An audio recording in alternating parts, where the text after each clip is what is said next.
بسم اللہ الرحمن الرحیم۔ حضرت عثمان غنی رضی اللہ تعالیٰ عنہ کو کیسے شہید کیا گیا؟ حضرت عثمان رضی اللہ تعالیٰ عنہ کی شہادت کی وجہ کیا بنی؟ حضرت عثمان نے وہ پوشیدہ خط کسے لکھا اور اس میں کس کو قتل کرنے کا حکم نامہ تھا؟ جب وہ خط پکڑا گیا تو حضرت عثمان رضی اللہ تعالیٰ عنہ نے صحابہ کرام اور حضرت علی رضی اللہ تعالیٰ عنہ کو کیا جواب دیا؟ صحابہ کرام نے حضرت عثمان رضی اللہ تعالیٰ عنہ کا ساتھ کیوں نہ دیا؟ کیا حضرت عثمان غنی رضی اللہ تعالیٰ عنہ کی شہادت کی وجہ وہ خط بنا؟ امام جلال الدین سیوطی رحمۃ اللہ علیہ تاریخ الخلفاء میں ایک روایت نقل کرتے ہیں۔ ابن عساکر ابن زہری سے روایت کرتے ہیں، انہوں نے سعید بن مسیب رضی اللہ تعالیٰ عنہ سے پوچھا کہ کیا آپ مجھے بتا سکتے ہیں کہ حضرت عثمان غنی رضی اللہ تعالیٰ عنہ کو کیسے شہید کیا گیا اور لوگوں نے ان کے ساتھ کیسا سلوک کیا، اور حضور صلی اللہ علیہ وآلہ وسلم کے اصحاب نے انہیں کیوں چھوڑا؟ حضرت سعید بن مسیب رضی اللہ تعالیٰ عنہ نے فرمایا، حضرت عثمان غنی رضی اللہ تعالیٰ عنہ مظلوم شہید کیے گئے، اور جس نے انہیں شہید کیا وہ ظالم تھا، اور جس نے آپ کو چھوڑا اور مدد نہ کی وہ معذور تھا۔ میں نے کہا یہ بات کس طرح ہوئی؟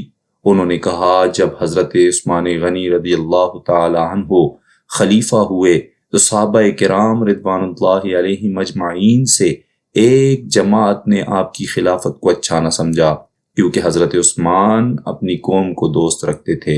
آپ نے 12 سال تک حکومت کی اور اکثر اپنی قوم بنی امیہ کو ہی حاکم مقرر کرتے تھے، جو کہ حضور صلی اللہ علیہ وآلہ وسلم کی صحبت سے فیضیاب نہ تھے، اور جب ان سے کوئی ایسا کام سرزد ہو جاتا جس کو صحابہ کرام رضوان اللہ علیہ مجمعین پسند نہ کرتے تو صحابہ کرام کو رضامند کر لیتے اور اپنے مقرر کیے ہوئے حکمران کو معزول نہ کرتے۔ جب عبداللہ بن ابی سرح کو، جو کہ آپ کا چچا زاد بھائی تھا، اس کو مصر کا حاکم مقرر فرمایا تو چند سالوں بعد اہل مصر نے اس کے ظلم و ستم کی شکایت حضرت عثمان غنی رضی اللہ تعالیٰ عنہ سے کی۔ صحابہ کرام رضوان اللہ علیہ مجمعین اس بات پر حضرت عثمان غنی رضی اللہ تعالیٰ عنہ سے ناراض ہوئے۔ اہل مصر نے جب شکایت کی تو حضرت عثمان غنی رضی اللہ تعالیٰ عنہ نے عبداللہ ابن ابی سرح کو ایک خط لکھا اور جس میں اس کو سرزنش کی اور دمکایا، لیکن ابن سرح نے اہلیان مصر کے لگائے گئے الزامات کی صحت سے انکار کر دیا، اور ساتھ ہی جو لوگ حضرت عثمان غنی رضی اللہ تعالیٰ عنہ کے پاس شکایت لے کر آئے تھے ان کو مارا اور قتل کر دیا۔ اس پر اہل مصر میں سے 700 افراد مدینہ طیبہ آئے اور ابن ابی سرح کے ظلم کی داستان صحابہ کرام کو سنائی اور مدد کے طلبگار ہوئے۔ اس پر صحابہ کرام کا وفد حضرت عثمان غنی رضی اللہ تعالیٰ عنہ کے سامنے حاضر ہوا۔ ان میں سے طلحہ بن عبید اللہ نے حضرت عثمان غنی رضی اللہ تعالیٰ عنہ سے سختی سے گفتگو کی اور صحابہ کرام کی نمائندگی کرتے ہوئے مطالبہ کیا کہ فوراً ابن ابی سرح کو معزول کیا جائے، کیونکہ اس نے مصریوں کے کئی آدمی قتل کیے ہیں۔ آپ کو چاہیے کہ اپنے عامل سے انہیں انصاف لے کر دیں۔ پھر حضرت علی المرتضیٰ رضی اللہ تعالیٰ عنہ کھڑے ہوئے اور مطالبہ کیا کہ وہ ابن سرح کی جگہ کوئی دوسرا آدمی مصر کا حکمران مقرر کر دیں اور اسے معزول کر کے مقدمہ چلائیں۔ اگر جرم ثابت ہو جائے تو اسے شریعت کے مطابق سزا دی جائے۔ حضرت عثمان رضی اللہ تعالیٰ عنہ نے فرمایا کہ تم لوگ اپنے لیے کسی دوسرے شخص کو پسند کر لو، میں اسے یعنی ابن سرح کی جگہ حکمران بنا دیتا ہوں۔ لوگوں نے محمد بن ابی بکر کا نام پیش کیا اور کہا کہ انہیں وہاں کا حاکم بنا دیجئے۔ پس آپ نے ان کی تقرری کا حکم نامہ لکھ دیا۔ جب محمد بن ابی بکر مصر کو روانہ ہوئے تو ان کے ساتھ کئی مہاجر اور انصار بھی تھے، تاکہ ابن سرح اور اہل مصر کے معاملے پر تحقیق کریں۔ جب یہ لوگ مدینہ منورہ سے 3 دن کے فاصلے پر پہنچے تو انہیں ایک حبشی غلام ملا جو اپنے اونٹ کو اتنی تیزی سے بگاتے ہوئے جا رہا تھا جیسے کوئی اس کو تلاش کر رہا ہو۔ صحابہ کرام نے اس کو روک کر پوچھا، تمہیں کیا ہوا ہے؟ تم کیوں اتنی تیزی سے بھاگے جا رہے ہو؟ ایسا معلوم ہوتا ہے جیسے تم کسی سے بھاگ کر آ رہے ہو یا کسی کو تلاش کر رہے ہو۔ اس نے کہا، میں امیر المؤمنین حضرت عثمان غنی رضی اللہ تعالیٰ عنہ کا غلام ہوں اور مجھے انہوں نے مصر کے عامل کی طرف بھیجا ہے۔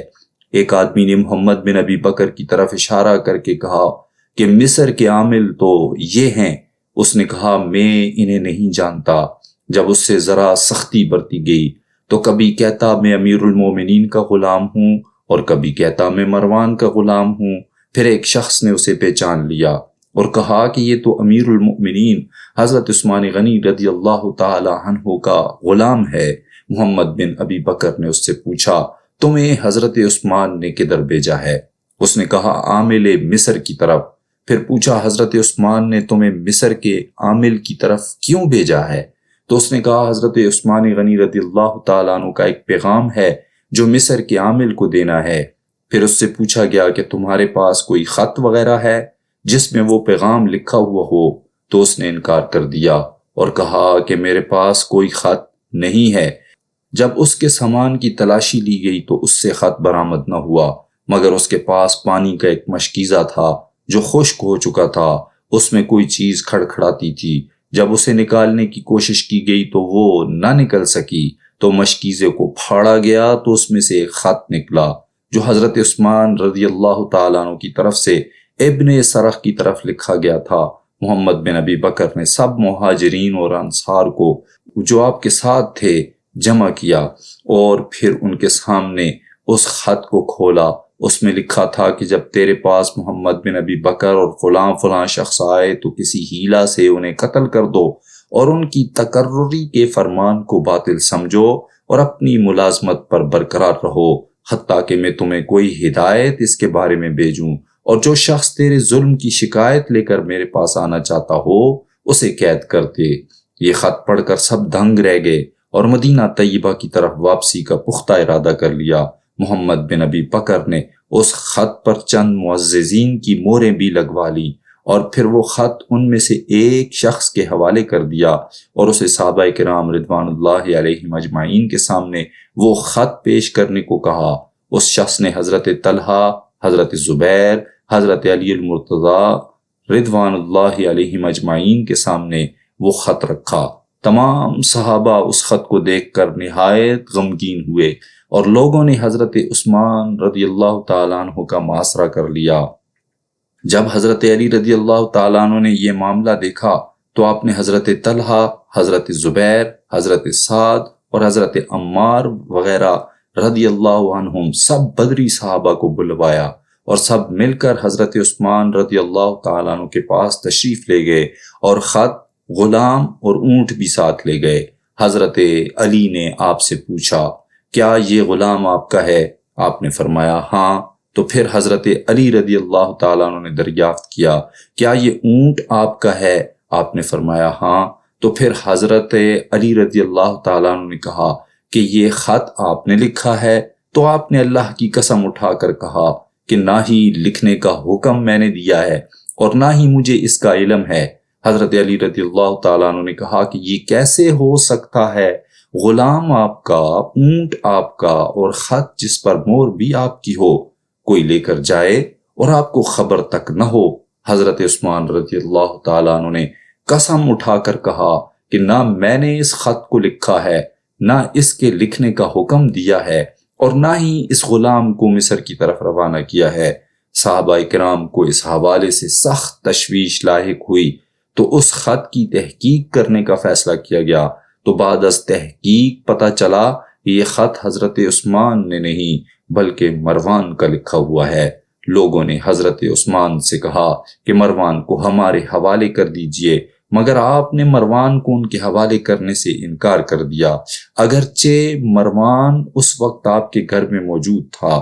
صحابہ کرام رضوان اللہ علیہم اجمعین غم زدہ ہو کر واپس آ گئے، لیکن بعض لوگوں نے کہا کہ جب تک حضرت عثمان مروان کو ہمارے حوالے نہ کر دیں وہ شخص سے بری نہیں ہو سکتے۔